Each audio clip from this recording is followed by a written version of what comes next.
On est en direct des Rolling Stones avec les Massisteria. Bonjour. Bonjour Raphaël. Salut Fred, guitare. Salut Yann. Salut Jamie. Mousse, chanteur. Bonjour les Massisteria, bienvenue sur Radio Vintage. Nous on vous connaît par cœur ici sur Radio Vintage. Allez, je vous présente, vous êtes né en 1993. C'est aussi un des rares groupes de métal à chanter uniquement en français. Le premier album c'était Bien-être et la paix. Le dernier, Matière noire, c'est l'album qu'ils défendent en ce moment sur scène. Allez, s'il fallait définir votre style musical aujourd'hui, c'est quoi ? Ouais, je dirais, rock à tendance métal, on va dire, avec un... La grosse tendance métal quoi. Ouais, c'est métal, mais avec un chant qui n'est pas spécialement métal, quoi. Donc c'est là qu'on fait un petit peu la différence, quoi.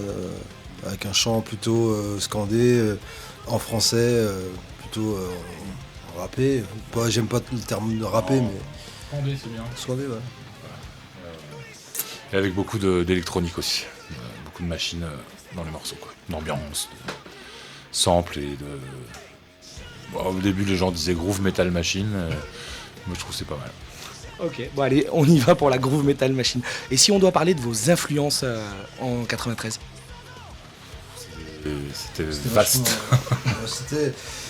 C'était beaucoup Prong, Prodigy, Helmet, Chemical Brothers. Il y avait un mélange de métal américain et d'électro anglaise. Voilà. Même de Pantera, de Sepultura et tout ça aussi à l'époque, quoi. Et du coup, dans ce style de musique qui est pas forcément ce que les radios passent le plus. Alors nous, sur Radio Vintage, c'est notre cœur de métier, on va dire. C'est la génération pop-rock et on vous joue régulièrement. On a Étienne qui a une émission dédiée au hard rock qui vous joue très très régulièrement, voire même si c'est pas pour dire toutes les semaines, avec des morceaux éclectiques, pas que tous les morceaux qu'on connaît de vous. Comment vous expliquez cette longévité aujourd'hui du groupe ? Moi, je dirais la passion, et puis voilà, c'est une histoire de copains, de potes, et puis c'est surtout qu'au fur et à mesure des années, tu t'aperçois aussi qu'on est quand même bien privilégié d'avoir ça, en fait, d'avoir Massisteria, et puis on n'a pas envie que ça s'arrête, quoi. On est vraiment fan que ça continue, et on le fait avec passion, du plus profond de ce qu'on a en nous, quoi, tu vois. Je pense qu'avec les années on s'améliore aussi, donc du coup t'as envie d'aller plus loin, puis ça se voit avec il y a de plus en plus de monde au concert, ça veut dire quelque chose aussi, c'est que plus de gens qui apprécient ce qu'on fait, donc voilà, on a envie de continuer. Ah, c'est sûr. Depuis 93, il y a un paquet d'albums qui ont été enregistrés, il y a eu des albums live. Aujourd'hui, vous préférez le studio ou le live ? Le live sans problème. J'aime bien les deux, mais le live, ouais. Le studio, j'aime bien aussi, mais il y a toujours une période, quand tu ressors d'une tournée comme là, on va finir les 15 ou 20 dates qui restent, après tu as la période un peu de flottement où tu sais pas trop ce que tu vas faire pour l'album d'après, enfin recommencer à zéro, donc c'est la page blanche, et des fois ça c'est un peu angoissant, quoi. Parce que tu veux faire aussi bien ou mieux que ce que tu as fait, et comme là ça s'est très très très bien passé, forcément il y a forcément une petite pression supplémentaire qu'il faudra essayer de bien gérer pour que ça se fasse en douceur, quoi. Bon, là, on a quand même un album qui commence à être rodé depuis 2016, ça fait un paquet de dates que vous tournez avec. Là, on entame l'entrée des festivals, on va dire. Les Rolling Stones, c'est une des premières dates en festival.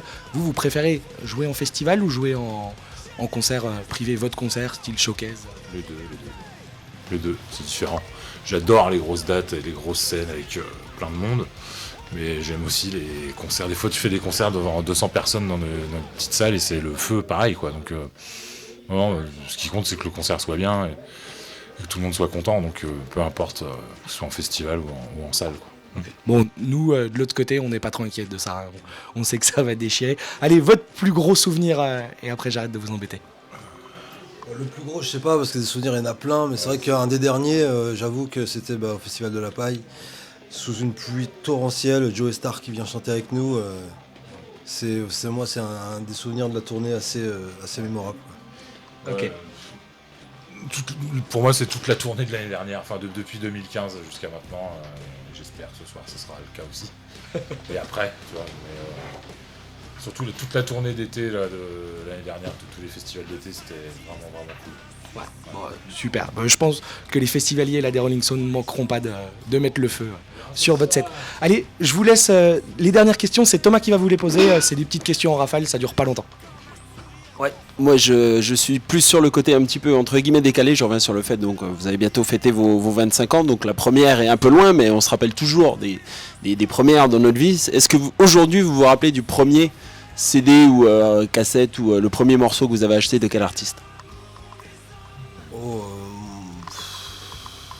Moi, je pense que ça doit être Elvis Presley.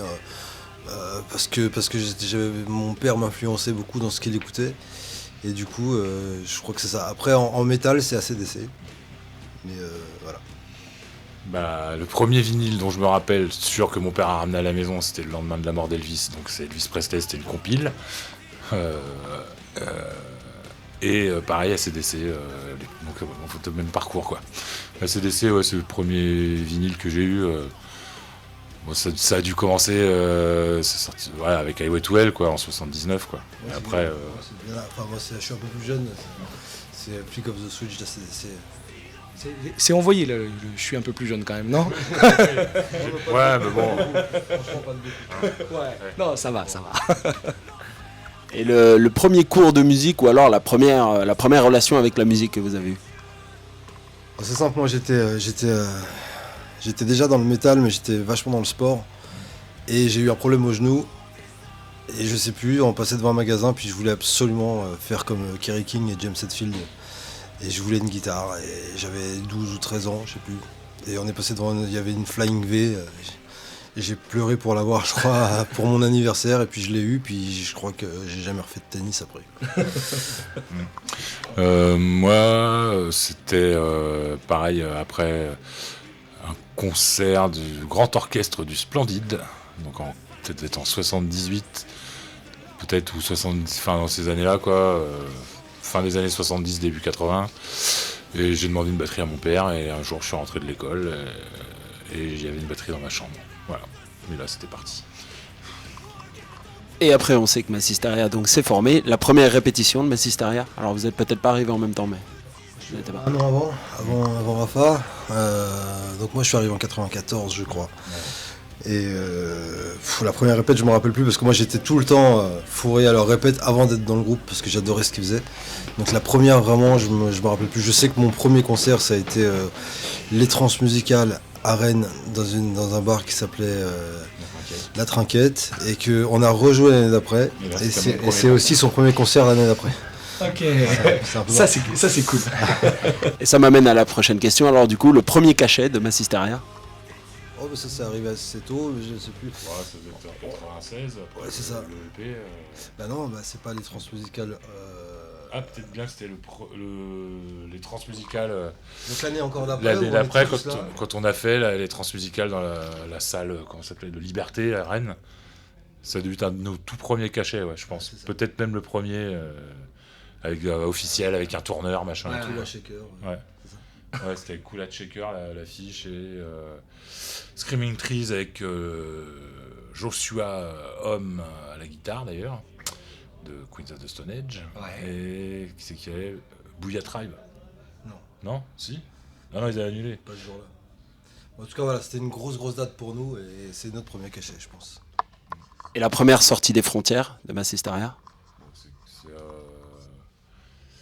À l'époque, il y a encore les frontières, c'était en Belgique. Donc... Belgique, ça compte. La Belgique pour enregistrer le premier album. Belgique, Suisse, puis voilà, on a fait beaucoup de Québec, beaucoup de Canada, on a fait de l'Allemagne, on a fait... l'Irlande. On n'en a pas fait assez à mon goût. Mais... Bah ouais, ça après... Et la première fois où c'est vraiment parti en couille sur un concert de Massisteria? Moi, je vais citer la fois où c'était le maire. Rouen, hein. Non, le maire. Ah, Sifour, ouais. Sifour, maire de droite ou de FN? Ah, de droite, mais tendance droite. Qui vient carrément pendant notre concert couper le son et qui s'est presque battu avec notre chanteur. Et le mettre par terre. Il a voulu voir lui taper dessus. Enfin, c'était assez impressionnant. D'ailleurs, après, c'est fou. En 2 secondes, t'as LCI chez toi, t'as tout un truc qui se passe parce que le mec n'avait rien compris en fait à ce qu'on disait sur scène. Il avait compris des mots qu'on n'avait pas dit. Donc, ouais, c'est ça. Voilà, et puis il y avait eu 2-3 plaintes parce que voilà, il y a aussi beaucoup de vieux autour. Et puis voilà, le mec a pété le boulard. Mais la première fois où c'est parti en couille sur scène, vraiment, la toute première, c'était au début. C'est à Rouen, dans une salle pourrave, avec quand vous êtes passé à travers la scène, là. Ah, là, il n'y a pas eu de bagarre, mais c'est vrai que d'un seul coup, tu te retrouves. En bas de la scène. C'est ça. Tout un tas de gravats en dessous. Ils auraient pu tomber sur une pointe en ferraille qui aurait pu rentrer dans la jambe ou quoi. Mais, Aïe. c'était une scène montée comme ça, vite fait, avec des planches et aucune règle de sécurité. De toute façon, l'organisatrice s'est barrée avec la caisse avant la fin du concert. Tout ça, la totale, quoi. Ça, c'est des bons souvenirs, du coup. Et la toute dernière, pour finir en beauté, la première petite culotte qui arrive sur scène. Ça, je ne sais pas. Je crois qu'il y a eu des soutifs. Des culottes, je sais pas. Les soutifs, je dirais que c'est la période de cercle en cercle, hein. Il me semble. Donc vers 2001, tu vois, ça a pris du temps quand même. Hein. Et moi, j'en ai jamais reçu. Non, c'est pas non plus super courant chez nous. C'est pas Motley Crue ou Steel Panther. On se voit après le concert alors. On se voit à la buvette après le concert. Alors. Ça marche. Merci les Massisteria, merci d'avoir partagé ce moment avec Radio Vintage et bon concert au Rolling Stone. Merci. 1, 2, 3. Radio Vintage. Les hits de demain. Découvrez les hits de demain Avant les autres. Vintage.